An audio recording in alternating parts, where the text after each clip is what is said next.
Assalamualaikum warahmatullahi wabarakatuh. Perkenalkan, nama saya Nur Habibah dengan NIM 20050211000002.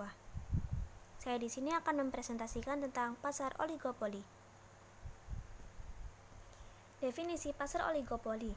Oligopoli secara harfiah berarti ada beberapa penjual di pasar. Sedangkan secara istilah, pasar oligopoli dapat diartikan sebagai keadaan di mana hanya ada beberapa perusahaan yang menguasai pasar, baik secara independen maupun diam-diam bekerja sama.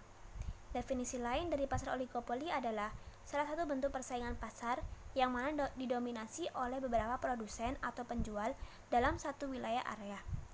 Contoh industri yang termasuk oligopoli adalah industri-industri yang membuat semen di Indonesia seperti Holcim, semen Gresik, dan lain-lain. Selain itu juga ada beberapa industri mobil di Jepang dan lain-lain. Faktor terbentuknya pasar oligopoli. Yang pertama, adanya efisiensi skala besar. Maksud dari efisiensi ini adalah adanya penghematan teknologi dan biaya produksi. Yang kedua, adanya kompetensi manajemen yang kompleks. Maksudnya adalah bahwa dalam kegiatan pasar terdapat persaingan bebas yang menuntut perusahaan mengambil peran dan langkah. Ciri pasar oligopoli. Yang pertama, terdapat sedikit penjual, yaitu antara 3-10 penjual yang menjual produk substitusi. Yang kedua, barang yang dihasilkan adalah barang diferensial atau homogen. 3. Terdapat rintangan untuk masuki industri oligopoli. Hal ini karena perusahaan yang ada dalam pasar hanya sedikit. Yang keempat, keputusan harga yang diambil suatu perusahaan harus dipertimbangkan oleh perusahaan yang lain dalam industri. 5. Terjadi persaingan dan harga. Dalam upayanya mencapai kondisi yang optimal, perusahaan tidak hanya bersaing dalam harga, namun juga persaingan dan harga. Bentuknya kompetisi non harga seperti pelayanan purna jual, serta iklan untuk memberikan informasi, membentuk citra yang baik terhadap perusahaan dan merek, serta mempengaruhi perilaku konsumen. Kurva pasar oligopoli yang pertama adalah Kinkade Demand Curve atau kurva permintaan patah, adalah kurva yang dihadapi oleh setiap perusahaan oligopoli yang berbentuk bengkok. Karena apabila suatu perusahaan menurunkan harga, perusahaan yang lainnya akan mengikutinya. Sebagai akibat permintaan tidak mengalami peningkatan yang besar.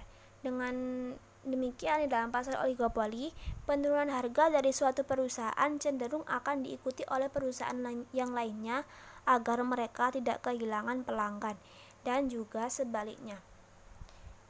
Yang kedua adalah kurva marginal revenue. Sebelum menjadi patah lebih elastik, sedangkan setelah terjadi patah, kurva marginal revenue lebih inelastik, seperti pada gambar tersebut. Kurva keseimbangan pasar oligopoli. Keseimbangan terjadi ketika kurva penerimaan marginal memotong kurva biaya marginal. Perusahaan oligopolis memaksimalkan keuntungan dikarenakan harga jual yang dikenakan melebihi biaya produksi yang dikeluarkan. Jenis pasar oligopoli dibagi menjadi dua, yaitu pasar oligopoli murni dan pasar oligopoli terdiferensiasi. Yang pertama, pasar oligopoli murni, yaitu pasar yang di dalamnya terdapat beberapa produsen dengan produk yang dijual bersifat identik atau sama, sehingga sulit untuk dibedakan. Contohnya helm, semen, pipa, dan lain-lain. Yang kedua adalah pasar oligopoli terdiferensiasi, yaitu pasar di mana barang yang diperjualkan meskipun bersifat homogen tapi masih bisa dibedakan. Contohnya sampo, bumbu, makanan, motor, mobil, dan lain-lain. Faktor penghambat terbentuknya pasar oligopoli, yaitu yang pertama, hak paten yang tidak memungkinkan perusahaan lain memproduksi yang sama. Yang kedua, modal yang dibutuhkan terlalu besar. Yang ketiga, skala ekonomis.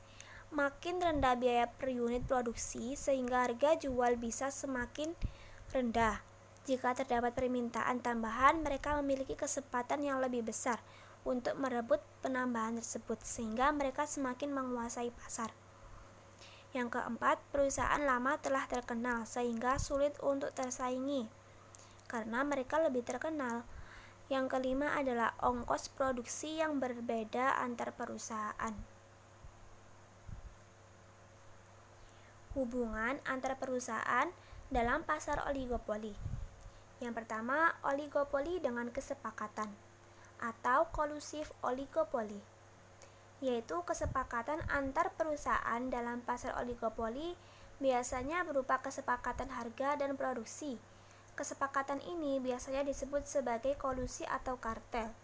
Yang kedua adalah oligopoli tanpa kesepakatan atau non-kolusif oligopoli. Persaingan antar perusahaan dalam pasar oligopoli biasanya berbeda harga dan jumlah produk yang dihasilkan.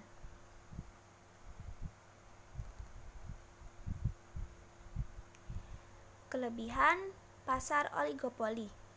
Yang pertama, persaingan yang ketat menyebabkan setiap perusahaan akan mengupayakan inovasi dan meningkatkan kualitas produknya. Yang kedua, kegiatan produksi menjadi lebih efektif. Yang ketiga, harga produk menjadi lebih sesuai dengan keinginan konsumen karena persaingan antar produsen yang ketat. Yang keempat, lebih memperhatikan kepuasan konsumen, dikarenakan perusahaan lain pasti juga seperti itu.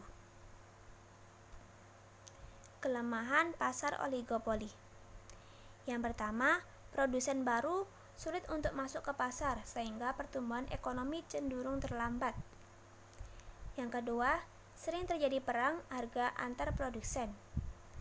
Yang ketiga, kemungkinan adanya eksploitasi konsumen atau buruh yang besar, yang akan sangat merugikan konsumen dan buruh. Terima kasih, sekian dari saya. Semoga bermanfaat bagi kita semua. Wassalamualaikum warahmatullahi wabarakatuh.